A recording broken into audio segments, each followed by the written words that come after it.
नमस्कार मित्रांनो, सुस्वागतम. मुरंबा मालिकेच्या आजच्या भागामध्ये साई आता गुलाबाचं फूल रमाला देतो आणि मॅडम हे गुलाबाचं फूल माझ्याकडून तुम्हाला. तेव्हा आता रमा वळून पाहते. तेव्हा आता रमाला थोडंसं फूल घेण्यासाठी अवघडल्यासारखं फील होतं, तरी सुद्धा अगदी थोडीशी स्माईल करत ते फूल ती घेते आणि छान आहे असं ती साईला म्हणते. थँक्स असं म्हणते. आणि अहो, तुम्हाला फोन आला होता, फोन वाजत होता, तेव्हा मी तुम्हाला हाक सुद्धा मारली होती, पण तुम्ही येथे कुठेही नव्हता, त्यामुळे फोन मला उचलावा लागला. साई विचारतो की फोन आणि कोणाचा होता, तर रमा म्हणते की माहिती नाही, फोन वाजत होता, परंतु फोन मी जेव्हा उचलला तेव्हा मात्र आवाज ओळखीचा वाटला, पण ती व्यक्ती मात्र कोणाशी तरी वेगळ्या व्यक्तीबरोबर बोलत होती. त्यावर तर साई हसून विचारतो की पण ती काय बोलत होती. रमा म्हणते की मला खरंच माहिती नाही, काहीतरी ती असं वेगळंच बोलत होती. साई म्हणतो की मॅडम माझा फोन द्या ना इकडे, मी पाहतो की कोण होतं. आणि तेव्हा मात्र रमाही म्हणते की हो घ्या.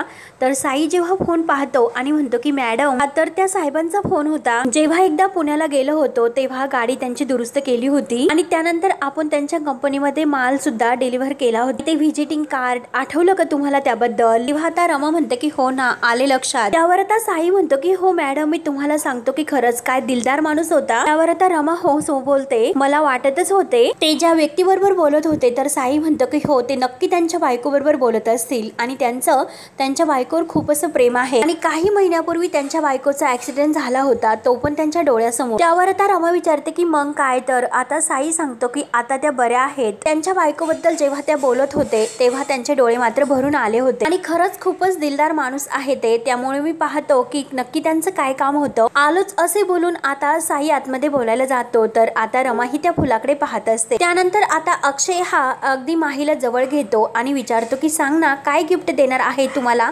व्हॅलेंटाईन डेचं. तेव्हा आता माही ही अक्षयकडे बघत विचार करत असते की अरे देवा, मी तर याला गिफ्ट देणार आहे हे तर विसरलेच होते. त्यावर आता अक्षय पुन्हा विचारतो की सांग ना, काय गिफ्ट देणार आहे. तर माही म्हणते की ते सरप्राईज आहे, असं कसं सांगणार मी तुम्हाला. तेव्हा अक्षय तिला जवळ घेतो आणि म्हणतो की हे बघ, मी तुला सांगतो की मला कोणतंही गिफ्ट नकोय. आयुष्यभर तू काय माझ्या अशीच सोबत राहा, तू माझ्या आयुष्यभर सोबत राहशील, हेच माझ्या खास असं गिफ्ट असेल. आणि जर मात्र तुला द्यायचंच असेल तर मात्र तू छान असं काहीतरी कर आणि मला करून घाल.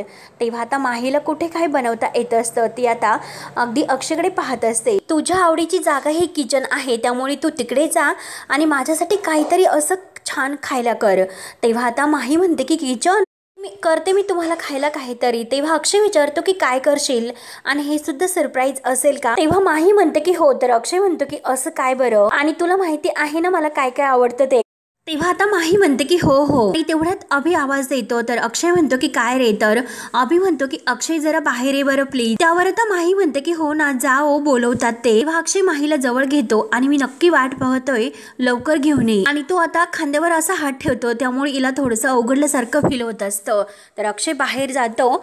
तर आता माही म्हणते की का असा हा करत असेल सारखा सारखा, आणि मला तर जेवण नाही बनवता येत, मग मी कसं करू बरं. काय गिफ्ट द्यायचं आहे म्हणून ती आता डोकं मारून घेते. अक्षय इतका कॉम्प्लिकेटेड का आहे बरं. त्यामुळे आता मात्र हे मला आंटीला विचारावं लागेल. म्हणजे तिला आता अँडी म्हणजे आनंद याला विचारायचं असतं, म्हणून ती जान्हवी आणि आनंद या दोघांकडे येते आणि त्यांना दोघांना विचारते. तर दोघेही आता विचार करत असतात. तेव्हा आनंद म्हणतो की कमॉन जानू, अगं फोकस जरा. त्यावर आता जान्हवी म्हणते की बरं. तर आनंद म्हणतो की हो, तू सांग बरं काय विचार केला. तर जान्हवी म्हणते की नाही, तू अगोदर तुझ्या आयडिया बद्दल सांग. तेव्हा आता आनंद म्हणतो की ठीक आहे, आणि हे बघ माही, यावर्षी व्हॅलेंटाईन डे असा साजरा कर तर कायम प्रत्येक वर्षी तो अक्षयच्या लक्षात राहायला पाहिजे, तो कधीच विसरला नाही पाहिजे. तर आता माही आनंदला म्हणते की अँडी म्हणजे नेमकं मी असं काय करू.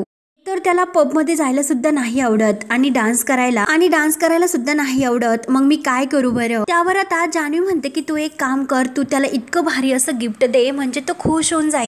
तर आता आनंद म्हणतो की अगं ते आपल्या बाबतीत ठीक आहे, जर तू मला गिफ्ट दिलं खुश होते आणि तू मला गिफ्ट दिलं तर मी खुश होतो, परंतु ते माझ्या भावाच्या बाबतीत नाही आणि त्याला मात्र त्या गोष्टीमध्ये जराही इंटरेस्ट नाही सिरियसली. तर जान्हवी म्हणते की हो बरोबर आहे, हा तर खूप मोठा प्रॉब्लेम आहे, मग काय करायचं त्यासाठी, असं आता माही विचारते. ओल्ड फॅशनचं म्हणजे ओल्ड स्कूल वालं प्रेम होतं त्यांचं, आणि जरीही मी त्याच्यासाठी काही करायचं असेल, त्याला जर काही गिफ्ट द्यायचं असेल तर मला जुन्या काळातीलच द्यावे लागेल. तेव्हा आता लगेच आनंद म्हणतो की माही तुला काय म्हणायचं, म्हणजे आम्ही ओल्ड फॅशन आहोत, आम्ही जुने झालोत का. तेव्हा आता माही म्हणते की नाही, तुझ्याबद्दल नाही, तू नाही जुना वाटत, इव्हन म्हणजे शशी अंकल सुद्धा नाही, बट म्हणजे मला अक्षय बद्दल मी बोलते, अक्षयच मला ओल्ड फॅशनचा वाटतो, असं ब्लॅक अँड व्हाईट फिल्म सारखा. तेव्हा आता लगेच जाणीव म्हणते की कारण आमची रमा सुद्धा ब्लॅक अँड व्हाईट फिल्मची ही हिरोईन होती. इनो हॉट जुनी गाणी, जुन्या फिल्मचे डायलॉग अगदी पाठ असायचे तिचे. तेव्हा माही विचार करत असते आणि तिच्या डोक्यात एक आयडिया येते. ती लगेच म्हणते की आठवलं, तुम्ही अजिबात काळजी करू नका, आता मी असं काहीतरी करेल की जेणेकरून अक्षय माझ्या हातचं खायला विसरेल. म्हणून आता माहीच्या डोक्यात आलेल्या प्लॅन प्रमाणे ती अगदी तशी जुन्या हिरोईन सारखी तयार होते आणि अगदी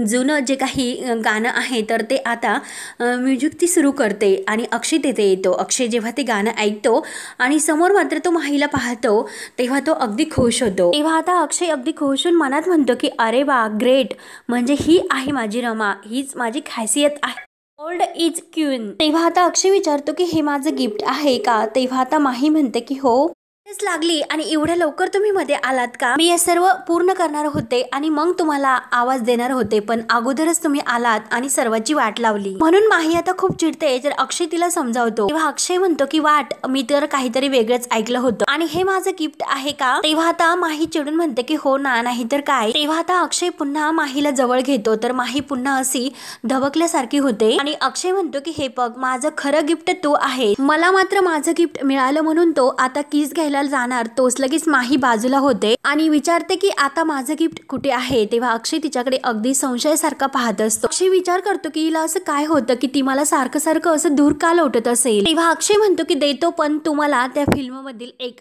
डायलॉग म्हणून दाखव. तेव्हा आता माही थोडीशी धबकते आणि आता हा कोणता डायलॉग आहे असं विचार करतो आणि कोणत्या काळामध्ये गेला हा वेडा कुठला, आणि पुन्हा म्हणते की एवढंच आणि अक्षयला ती डोळे बंद करायला सांगते. त्यावर आता अक्षय म्हणतो की काय ग, उगाच काय हे? अक्षय म्हणतो की नाही, तुम्हाला मुघल आझमचा तो फेमस डायलॉग म्हणूनच दाखव.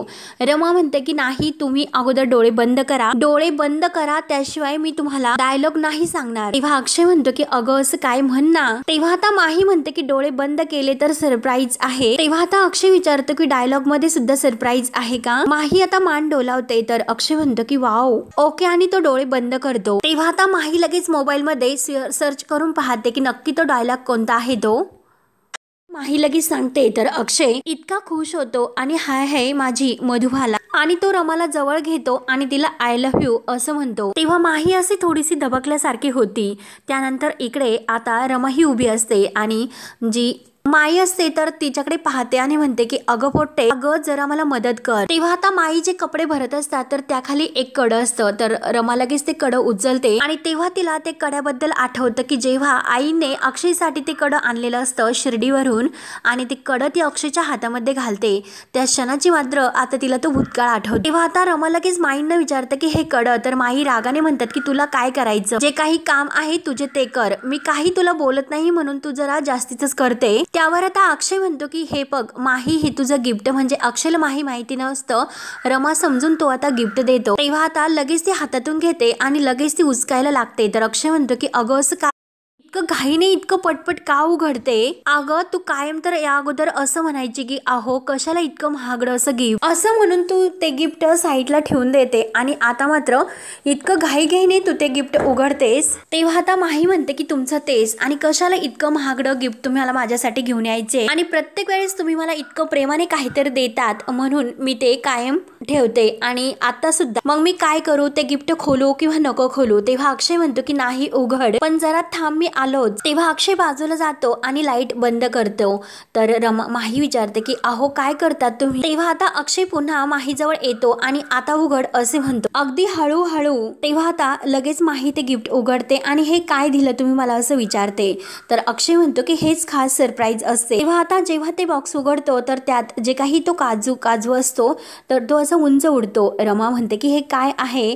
तर अक्षय म्हणतो की काजू. तर आता रमा विचारते की म्हणजे काय? तर अक्षय म्हणतो की काय? तेव्हा आता लगेच माही विचारते की ही लाईट यांच्याकडे कशी आहे? तेव्हा आता अक्षय म्हणतो की अगं काजवे सुद्धा तुला माहिती नाही का? अंधारात चमकणारा काजवा. अगं तू असं काय करते, तुला ही सर्व माहिती आहे ना? तर आता माही मुद्दा म्हणते की हो ना, अहो मला माहिती आहे, तर अक्षय हा अगदी माहीला विचारतो की तू असं का विचारते, कारण माहीला कुठे काय माहिती असतं, जे काही माहिती असतं तर ते रमाला माहिती असतं.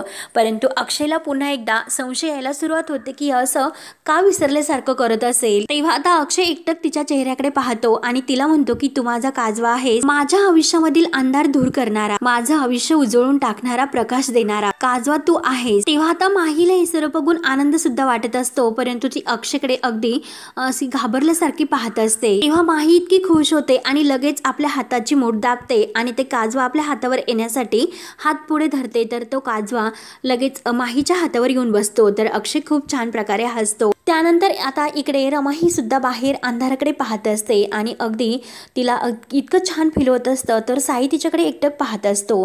तेव्हा मात्र रमा म्हणते की इतक्या काळोखात सुद्धा आशेचा किरण दाखवणारी एकतरी व्यक्ती प्रत्येकाच्या आयुष्यामध्ये असते, अगदी या काजव्यासारखी. मग माझ्यासाठी ते कोण असेल. त्यानंतर आता इकडे हा नील मात्र दुसऱ्याच मुलीबरोबर अगदी गुलछरे उडवत असतो, कारण एक माही बरोबर आणि आता हे दुसऱ्या मुलीबरोबर सुद्धा तो प्रेमाचं हे नाटक करत असतो.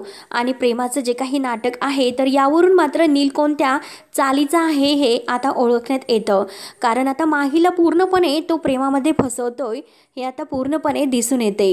तेव्हा तो दुसऱ्या मुलीला अगदी जवळ घेतो आणि ती सुद्धा मुलगी आता ह्या नीलच्या प्रेमामध्ये अगदी वेडी झालेली असते, कारण तिने आपल्या डॅडचं जे काही क्रेडिट कार्ड आहे तर ते नीलला वापरायला दिलेलं असतं. म्हणजे तो आता इतर अनेक मुलींना असं फसवतो आणि यात मात्र माहीला सुद्धा त्याने फसवलेलं असतं. तेव्हा तो त्या स्वीटीला अगदी आपल्या प्रेमाचं नाटक करून तिला फसवतो आणि मुद्दाम तिला म्हणत असतो की मी ना आपल्या सेलिब्रेशनसाठी मोठं असं रेस्टॉरंट बुक करणार आहे. तेव्हा आता ही मुलगी जसं नील म्हणेल अगदी तसंच ऐकत असतो आणि तिला म्हणतो की I love you too baby. त्यानंतर आता इकडे माहीला असं होतं की कधी मी नीलला जाऊन भेटेल, म्हणून तिला इतकी नीलची आता आतुरता लागलेली असते. परंतु नील तर तिकडे दुसऱ्या मुलीबरोबर अगदी गुलछरे उडवत असतो. माहीला खूप असे टेन्शन येते. रात्रीचे 12 सुद्धा वाजले आणि व्हॅलेंटाईन डे सुद्धा संपला, तरी सुद्धा नीलने मला एकही फोन नाही केलेला. म्हणून माही आता नीलला फोन करते, कारण ती नीलच्या फोनची वाट पाहू पाहू अगदी थकून गेलेली असते. तर नील मात्र इकडे ह्या मुलीसोबत असतो आणि त्या मुलीसोबत आता असताना मात्र तिच्या मिठीमध्ये असताना आता माहीचा त्याला कॉल येतो आणि त्या मुलीला मुद्दाम तो खोटं बोलतो की एका डीलबद्दल कॉल आहे, मी जरा आलोच, म्हणून तो बाजूला बोलायला जातो. फोन उचलतो तर माही म्हणते की नील अरे कुठे आहेस तू, अरे व्हॅलेंटाईन डे होता, तुझ्या लक्षात नाही का, अरे मी तर तुझ्या फोनची वाट बघत होते की तू मला विश करशील म्हणून, अरे पण तू एक सुद्धा फोन मला नाही केलेला आणि आय थिंक म्हणजे एक मेसेज सुद्धा तुम्हाला केलेला नाही आणि तुझ्यापेक्षा चांगलं गिफ्ट तर मला अक्षयने दिले. त्यावर आता नील म्हणतो की माही हे बघ, अगं अक्षयने तुला नाही तर त्या रमाला गिफ्ट दिले, हे लक्षात ठेव, आणि इतकंच तुला अक्षय करायचं असेल तर तू अक्षय सोबतच जुळून घे काहीतरी, मग मला कशाला फोन करतेस. तेव्हा आता माहीला खूप राग येतो. माही म्हणते की अरे तू काही मॅड आहेस का, अरे तू काय बोलतोस, असं का बोलतोस, अरे खरंच मी तुझ्या फोनची वाट बघत होते, तुझ्या मेसेजची. तेव्हा आता नील मुद्दाम माहीला टाळण्यासाठी म्हणतो की हे बघ मी एका महत्वाच्या कामात आहे, तू नंतर कॉल कर. तेव्हा आता माही विचारते की असं कोणत्या कामामध्ये तू अडकलेला आहेस, इतकं असं काय इम्पॉर्टंट काम आहे तुझ्यासाठी की तुला मला एक फोन करण्यासाठी वेळ नाही मिळाला, एक मेसेज करायला तुला वेळ नाही मिळाला. त्यावर आता नील मुद्दाम खोटं सांगतो की माही अगं मी ड्रायव्हिंग करतोय, त्यामुळे मी आता नाही बोलू शकत, मी आता हायवेवर आहे प्लीज, आणि मुद्दाम बाय करून तो आता फोन ठेवतो. कारण नील आता पूर्णपणे असा माहीशी खोटं वागतो आणि तिला टाळण्याचा प्रयत्न तो करत असतो. तर माहीला सुद्धा खूप राग येतो आणि इकडे मात्र त्या मुलीने जे काही स्वीटीने क्रेडिट कार्ड दिलेले आहे तर त्या कार्डकडे बघून अगदी खुश होतो आणि तेच मात्र माझ्या व्हॅलेंटाईन डेचं हे गिफ्ट असेल म्हणून तो स्वतःलाच असा खुश करतो. तेव्हा आता माहीला खूप टेन्शन येते. माही म्हणते की खरंच माझं तर नीलवर प्रेम आहे, आय लव्ह यू, पण नीलला मात्र माझ्याबद्दल काहीच कसं वाटत नाही, स्पेशल असं काहीच त्याला वाटत नाही, नक्की काय असं असेल. आणि जेव्हा म्हणजे माहीला अक्षयने गळ्यामध्ये हात घालून जे काही प्रपोज केलेलं आहे, तिला ते गिफ्ट दिलेलं आहे, तर ते मात्र आता सर्व काही तिला आठवण होते. कारण अक्षयचं रमावर किती प्रेम होतं, तो रमाशी कसं वागत होता, या सर्वाची मात्र आता नील तिच्याशी असं वागल्यानंतर आठवण होत असते आणि आपल्यासोबत नील कसं वागतो म्हणून तिला आता नीलचा राग येतो. अक्षयच्या आणि रमाच्या प्रेमाचा ती विचार करत असते. तर अक्षय तिला म्हणलेलं असतं तू अशीच कायम माझ्यासोबत आयुष्यभर माझ्यासोबतच राहा, तुझी ही साथ आणि सोबत हेच माझं गिफ्ट आहे. नीलमध्ये आणि अक्षयमध्ये खरंच किती फरक आहे हे आता माहीला स्पष्टपणे नीलच्या वागण्यावरून दिसून येतो. अक्षय तिला म्हणलेला असतो की तूच माझा खरा प्रकाश आहे, तूच माझा खरा काजवा आहे, माझ्या आयुष्यामधील अगदी अंधारात प्रकाश आणणारी, माझं आयुष्य उजळून टाकणार, अगदी प्रकाशमान करणारा काजवा तूच आहेस। तेव्हा आता माहीला हे सर्व काही आठवते आणि तिला खरंच इतकं छान वाटतं, म्हणून ती नीलला आता विसरण्याचा प्रयत्न करत असते। आणि नील किती आपल्याशी वाईट वागतो आणि अक्षय जसा रमावर प्रेम करतो तसेच प्रेम नील माझ्यावर का करू शकत नसेल याचा आता ती विचार करते। तेव्हा आता नील कसा आहे हे माहीने पूर्णपणे ओळखलेले असते, म्हणून तिला आता नीलचं खूप असा राग येतो। परंतु अक्षय आणि रमा या दोघांचं प्रेम किती ग्रेट आहे हे आता अक्षयच्या वागण्यावरून स्पष्टपणे तिला आता दिसायला येत असतं। तर मित्रांनो, हा भाग येथे संपतो। पुढील भागामध्ये आता नील डायरेक्ट हा घरी येतो आणि तो चेक काही घेऊन आलेला असतो आणि तो आपल्या माहीला ब्लॅकमेल करत असतो। तू जर आत्ताच्या आत्ता ह्या चेकवर सह्या नाही केला तर आत्ताच्या आत्ता मी आतमध्ये जाऊन सर्व काही अक्षयला सांगेल आणि बघ मग काय होते ते। तर आता माहीला खूप असे टेन्शन येते। मी अक्षयला ही सांगेलच की तू रमा नाही, तू माही आहे, गाडीची नंबर प्लेट ही सुद्धा तुझ्याच नावावर रजिस्टर आहे। तर आता माही शांतपणे याचं सर्व बोलणं ऐकून घेते, कारण नील किती आपल्याशी इतकं वाईट वागतो, जो खरा प्रेम करतो तो असा कधीही ब्लॅकमेल करत नसतो। म्हणजे आता मात्र माहीला आता नीलचा खूप असा राग येतो आणि वाईट सुद्धा खूप वाटते, कारण तिला आपल्या प्रेमाची आता खरंच लाज वाटते। तेव्हा आता नील तिला पुढे म्हणतो की हे बघ, ती गाडी जर पोलिसांना मिळाली तर तू लगेच म्हणजे पकडली जाशील। म्हणजे जो रमाचा ॲक्सिडेंट आता माहीच्या गाडीने झालेला असतो आणि तो मात्र नीलकडून झालेला असतो, पण तरीसुद्धा नील हा रमाला नाही तर माहीला ब्लॅकमेल करतो की रमाचा ॲक्सिडेंट हा माहीकडून झालेला आहे आणि तो पण माहीच्या गाडीने, तो म्हणून तो आता तिला अगदी धमकावतो आणि खूप असा हसत असतो। तेव्हा माहीच्या डोळ्यात पाणी येते। माही आता काही उत्तर न देता ह्या नीलकडे एकटक पाहत असते। तर नील मात्र आपल्या हातामध्ये पेन आहे तर तो पेन माहीला दाखवतो आणि त्यावर तिला सह्या करण्यासाठी सांगतो। तेव्हा आता माहीला इतका राग येतो, माही आता सगळं काही अगदी वेण्या वगैरे सर्व काही सोडून टाकते आणि इकडचा पिलो तिकडे फेकत असते। इतका राग तिला आलेला असतो, अगदी रमाचं जे काही वेण्या कुंकू आहे ते सर्व काही आता काढून ती बाजूला फेकते। तर नैना तिला म्हणते की माही माही शांत हो, अगं तुला काय झाले। तेव्हा मात्र माही खूप रडत असते आणि ती आता नैनाला म्हणते की हे बघ, सगळं काही मी स्टार्ट केलं आणि हे मला एकटीला संपवावे लागेल, म्हणून आता माहीने सुद्धा एक प्लॅन केलेला असतो। अगदी तिच्या डोळ्यातून पाणी येत असतात, पाण्याच्या धारा वाहत असतात। तेव्हा आता माही ही नक्की काय असं करणार आहे आणि नैनाला हे ऐकून धक्का बसतो। तर पुढे काय होतं हे पाहण्यासाठी आपल्या चॅनलला नक्की सबस्क्राईब करत राहा। धन्यवाद।